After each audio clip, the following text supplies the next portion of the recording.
No, I'm not either. Oh, yeah, I've already told you. Maybe I am passive. Right, and back. 7th Street. So if we get a few more seconds, we'll be able to get the bikes across it.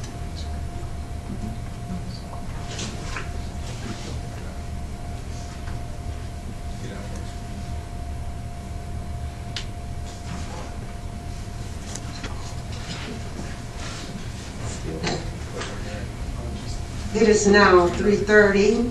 I'll call the Transportation Committee of January 17th to order. Roll call, please. Commissioner Cross? Here. Commissioner Derasinski? Here. Commissioner Engel? Here. Commissioner Hughes? Here. Commissioner Mahoney? Here. Commissioner Nash? Here. Commissioner Sable? Here. Commissioner Skolnick? Here. Commissioner Wilkins? Here. We have a quorum. And what is your pleasure on the minutes of December 13th, 2012? So moved. Support. Is there any discussion on the motion? Hearing none, all in favor signify by saying aye. Aye. All opposed? Then the motion is carried. We'll move on to informational items. What is your pleasure?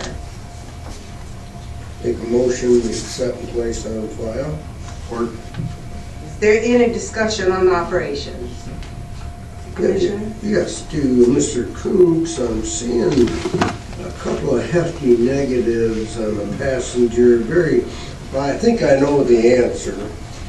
And trolley I'm surely not concerned about, but the 11%, if I'm reading that evening, are those numbers of any significance, those negatives?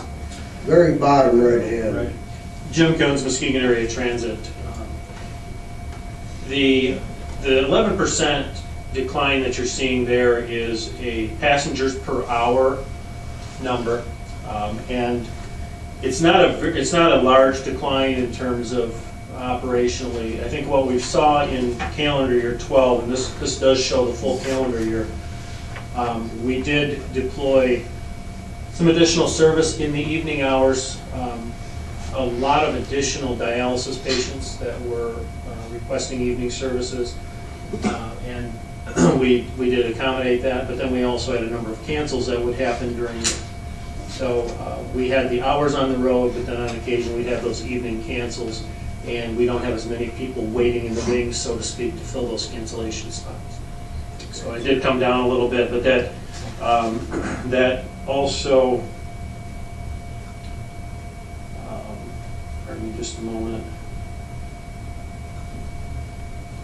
was based on, there were 160 additional hours of service put on the road for the year, so there was a little more out there, and passenger load was up as well, but hourly passenger traffic was down. And I see our evening service continues to grow. It does. Way up in the top column, Yeah. too. It does continue to grow. We will have had that in place for 3 years this coming May. And it was our intent to have that out for 3 years and to see how it was received, and it's been very well received. So we will begin considering that part of our program. I have a question for Mr. Coons too. On the Go buses, it looks like those are down 14%. Now, if I remember correctly, didn't we just buy some new Go buses? The number that you're seeing there is a total passengers carried during the month of December in calendar year 12 versus total number of people carried in calendar year 11. Okay. There were 2 days fewer service in calendar year 12 during December. So that number is skewed a little bit by the number of days that were out there. But yes, we do have additional vehicles on order, and we will be bringing those in this spring and adding those into our fleet for this service. Does a 14% decline make you want to put more buses on, or do you think that would bring the ridership up to have more buses when the ridership's going down right now? Again, the ridership being down is due to the number of days. If you look down the page about halfway, and you see Go Bus day service, for the month of December was actually up 18% on a day-by-day basis. So the only reason it's down on the total for the month is because there were 2 days fewer service on the road, 20 days instead of 22 days of service. The numbers, as I see them here, don't necessarily say add more or take away. They just tell me, to some degree, what happened in the month of December. What do you use to decide whether to add more buses? Available resources and the demand we're seeing. Okay, We continue to receive calls that we can't accommodate. okay. Thank you. Yes, Commissioner Jim, Skolnick. do you have any idea how many calls you're turning away? I don't offhand. Certainly something we can look into, talking to our Do front office. they track that? I assume they would track that. They're supposed to be tracking that. Because if you have a run, you only pick one person up, you don't pick multiple people up, or can you put 2 or 3 in the bus? Oh, certainly. It's designed to be shared ride, and we do everything we can to do that. If the vehicle is going past another customer's location, we will do shared ride, and often do. Usually do. The only reason I mention this is because I know that with the city of Muskegon eliminating their transportation service, I would think there'd be more people who would be calling for their senior transit. The last time I asked was a week or so ago. We had registered a couple dozen or more new people in the last month, who likely were coming from there. Do you have a place to refer those people if we can't service them with the Go Bus? We do, and we're developing that more and more in terms of what relationships we have and know of where we can give them other options as well. Are there any further questions? Commissioner Nash? Jim, can you give me again, what is your eligibility for the Go Bus? Persons that are eligible for the Go Bus are anybody over age 60 or anybody with a disability. We also have extended the Go Bus program to Sobriety Court and some other county departments where we are assisting, and Department of Employment Training, where we are assisting them with specific client groups.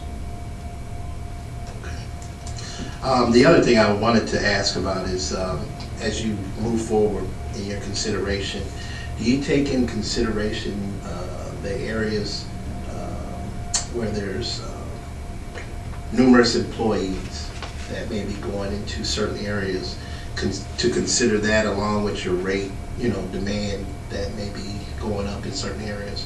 And the reason I bring that up because I'm still hearing the same thing that we heard before when we were having the expansion, is that if we had a little bit more service in the evening, or if we had a little bit more service in this direction or that direction, I would take the bus every day. And mostly that's around people that are employed. Certainly, employer locations is one factor that we look at. Educational facilities, anything that's a trip generator or a trip attractor, we take. We constantly look at that. But I don't often have opportunity to look very seriously unless I know what the resources might be available to provide the service. And so we're working on the resource end and continue to look at that. And we'll see if the state of Michigan is there to assist us with some of that after yesterday's message. Are there any further questions concerning transit? Are there any questions on the airport operations? I surely would like to have Marty tell us how that first, this is the first for Muskegon County Airport, the jet going out west. Yeah, I heard you were out there when it left and came back in the middle of the night. That went well? it went well. Good afternoon, Marty Piet, Airport Manager. Yes, it went really well. Everything went as flawlessly as it could have as far as getting the passengers checked in, getting the bags on the aircraft. On the return flight, getting the bags back out of the aircraft and getting the passengers out of the parking lot. So everything went really well. I can't take all the credit. I mean, I was there, but our staff was there as well. And certainly the intention was to make that thing go as smoothly as we possibly could, not only to provide a little confidence to Sun Country Airlines and to the resort that's providing the charter, but that's the main goal, is to make sure that they're happy with the operation here, maintain their presence. We have 2 more charters in February and again in March. Both of those have sold out. And with that and continued efficient operations, I hope to have them back in the fall. Very good. Thank you, Marty. Are there any further questions? Hearing, yes, Commissioner Skolnick? Marty, do they go anywhere else, or is that it? This particular one this is all that they do. The flight is to Laughlin, Nevada, to the Riverside Resort, and they actually charter the aircraft from Sun Country. So we're working with Laughlin Resort, so that's the only place this one goes. Sun Country itself, they charter their aircraft out to whoever wants them. So Sun Country does fly all over the country, Caribbean, but in this particular instance, this is specific to the Riverside Resort in Laughlin. And I'm just thinking, I'm sure there are other destinations that fill an airplane once in a while. Florida, like, today'd be a good day to be in Florida. And that's exactly, this charter and the 2 coming up, this is perfect evidence to use when we approach some of the other air carriers, some of the other resorts, that we do have the demand here in Muskegon. We can fill these aircraft quickly, easily, and they can use our air facilities. And I think it just provides more evidence for us to track those types. So there were 3 charters and you filled all 3 of them? Yes. Had we not filled them, Marty, would we have lost any money? Did we put up anything at all, or? Well, that was the beauty of this. It was really the incentive for them to come here was just providing the facilities. There was no risk involved for the county. Normally what happens, you have to guarantee X number of seats are going to sell in the aircraft. If they don't sell, then the airport or the owner is on the hook for the remaining seats. This was just a trial. They moved their operations from Grand Rapids to Muskegon. If it didn't fill, then they just wouldn't come back again. How many people were on the plane, Marty? We had 159 go out, 159 come back. So it was 318. Surely that's going to entice some of those people to think harder about flying Muskegon. Absolutely. Marty, did they all win? We got that. They all came in. They all had wrong track. And just so you know, at the last meeting, we did have a gentleman come in and tell us what a nice job you had done out there and what a nice trip it was, and highly recommend it. Correct. Are there any further questions? Thank you, Marty. All in favor signify by saying aye. Aye. All opposed? Then the motion is carried. We'll move on to public comment on an agenda item. Is there anyone in the audience who wishes to be heard? Seeing none, we'll move on to items for consideration. TR 130101, approval of application for fiscal year 2014 state transit operating and capital assistance. Second. Is there any discussion on the motion? I do have a question on that. On the New Freedom Project summary, it's for handicapped people with disabilities. It says here that you estimate 34,257 people in an urbanized area. What area would that cover? That number is representative of Census Bureau statistics Okay, for disabled individuals in Muskegon County. all right. In what area, it says urbanized area, is that, what area is that? Well, we're using the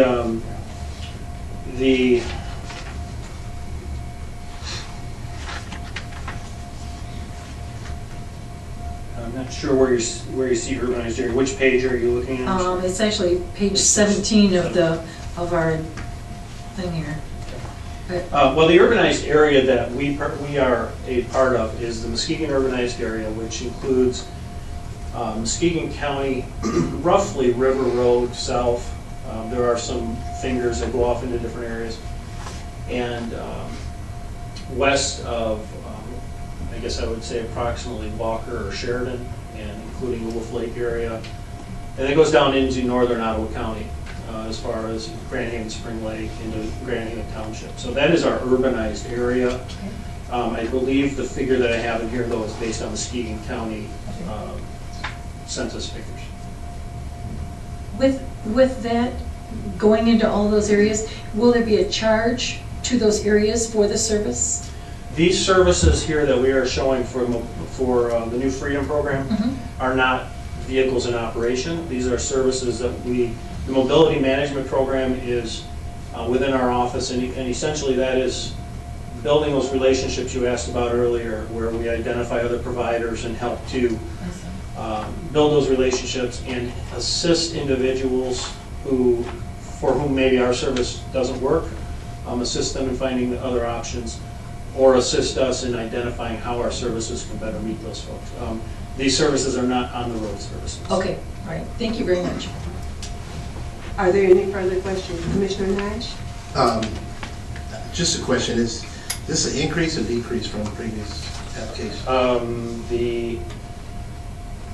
It's very similar to previous applications. The levels are very similar. There's no significant increase or decrease. The state operating assistance that we're presenting here is down a little bit, but again, we anticipate that coming back up between now and the time that this is executed. I did notice, though, you had a specialized service program, but that seems to be strictly dealing with the elderly. The Specialized Services Program is a state of Michigan program. We serve strictly as a pass-through agent of those funds, and those funds are for nonprofit entities that transport the elderly or disabled. So we pass that through to 3 entities: Red Cross, Pioneer Resources, and Goodwill Industries in West Michigan. So what is the program that you're using for the Gold Bus that you use with the service agencies? I'm sorry, I didn't understand the question. You were saying you use some of the Gold Bus services to transport some of the service agencies. You mean like the groups Department of Employment Training that I was talking about earlier? And okay, that's what you mean. Okay. Those are regular operations. There's not a special grant that's part of our regular federal state assistance. And then they pay a fare for their portion. Okay. Are there any further questions? Thank you. All in favor signify by saying aye. Aye. All opposed? And the motion is carried. We'll move on to TR 130102 to approve. Is there any discussion on the motion? Yes, I noticed there's a Yes. huge increase in the square footage rental rate. Where does that increase come from? It's almost doubled. I wondered, I was going to ask that same question. You're right, it is almost double. The original rate was established in 2001, shortly after 9/11, when the TSA came in and took over operations. Since that time, the lease rate hasn't been adjusted based on CPI, and there's also a new formula to calculate rates when the U.S. government leases space, which includes operating costs. So basically what I did is I took every operating cost associated with commercial air service and included that into the rental rate, which it resulted in a rather substantial increase, almost doubling it.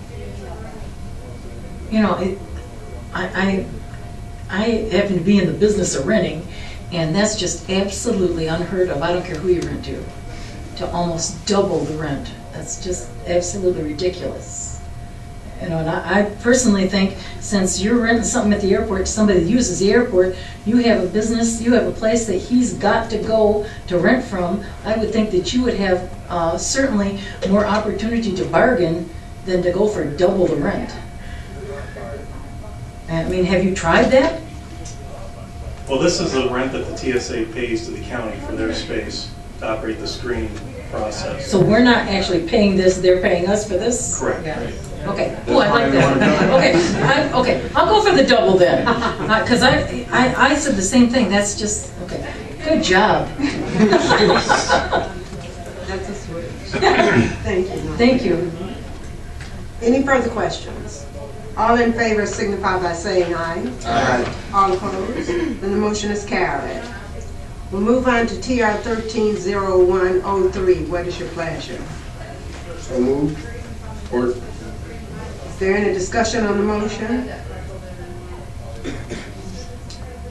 Hearing none. All in favor say yes. Yes. All opposed? Then the motion is carried. Is there any old business? Any new business? Public comment on a new topic? Is there anyone who wishes to be heard?